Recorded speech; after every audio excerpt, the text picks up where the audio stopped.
So it's been a few weeks now, the dust has settled, and Final Fantasy XVI the hype has been and gone, I believe. It seems to be very quiet on the Western Front, with Final Fantasy XVI stuff being everywhere, and I just wanted to come on and talk about the game, as a couple of weeks have passed since I beat the game. I absolutely savaged it in 1 week, less than a week.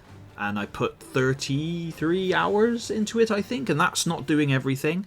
I'm planning on playing through it on the new mode you unlock when you beat the game, on New Game Plus and stuff. But how do I feel now that the hype is gone? Was I caught up in the hype? Now, I have been a Final Fantasy fan since 1997. Final Fantasy VII was the first one I heard of and played. 8, I don't mind.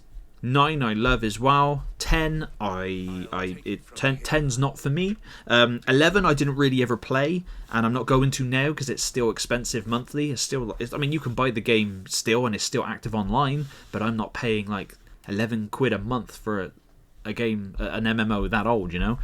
That old and unsupported. Like World of Warcraft is that old, but you know what I mean. And anyway, Final Fantasy 14 is my jam. But I do like all the Final Fantasies, but I only love a handful, and 16 falls in that handful. It's definitely top 3 Final Fantasies. Clive Rosfield is a really good, well-rounded main character, and the gameplay is still solid. I hopped back on it and gave it a little bash and went around and fighting. The combat, I think, is the best action RPG combat, JRPG combat that we've got in games. It took a lot of inspiration, I think, from the Tales of series. Now, Tales of Arise is pretty cool, and that's definitely an action JRPG that you should check out.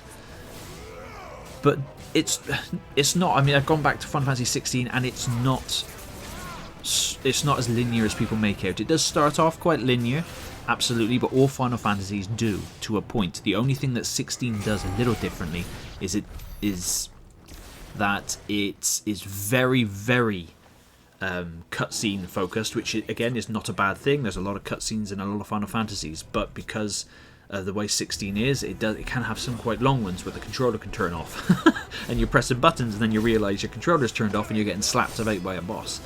And the icon battles are phenomenal and very flashy, and no, my PlayStation didn't overheat or melt at all with that.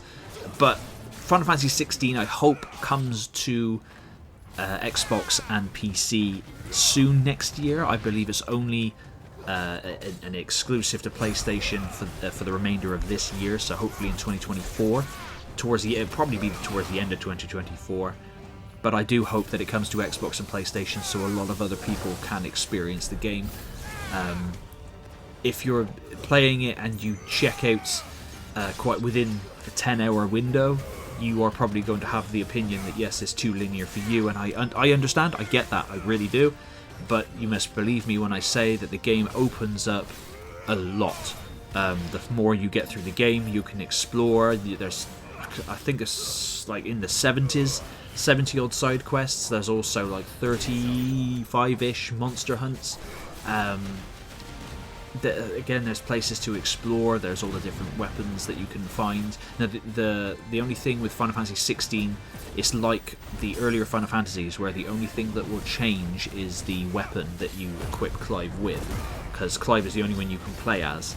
So you can change his sword, and his sword will look different, but you can change out different armors, like accessories and stuff, but they are not visible. His clothing will always remain the same, no matter what you do. But you can also unlock the Chocobo. The Chocobo is unlocked via side quests that I highly advise you do, because it does help out in the open world. And yeah, it's still a fantastic game. I don't think this was an overhyped game at all. For what it is. It was definitely overhyped for being an all singing, all dancing super game. I don't think it's not breaking any walls, it's not breaking any molds, absolutely not. It's still a fantastic game, but it's not overhyped for a Final Fantasy game. It is a very good Final Fantasy game, and one of the best in my opinion. It's still lacking in some areas. Like, I think they could have put or I would have liked to have seen a lot more side stuff and a lot more mini games put into the game, just to liven the world up around you. But apart from that, 16 did nothing but impress me, and I played it on the 30 frames per second mode and had an absolute whale of a time. But yeah, now that the hype is gone, looking back over the last couple of weeks, Final Fantasy 16 is still a fantastic game. If you have a PlayStation 5 and you haven't picked it up, it's definitely worth picking up. It is worth its full price tag, 100%. And hopefully other games console users like Xbox and people on PC can enjoy the game sooner rather than later. But please let me know in the comments down below if you've played 16 and you've gone back to it or had a look back, and did you feel that you was just caught up in the hype, or is the game as good as you think it is? But thank you very much for watching.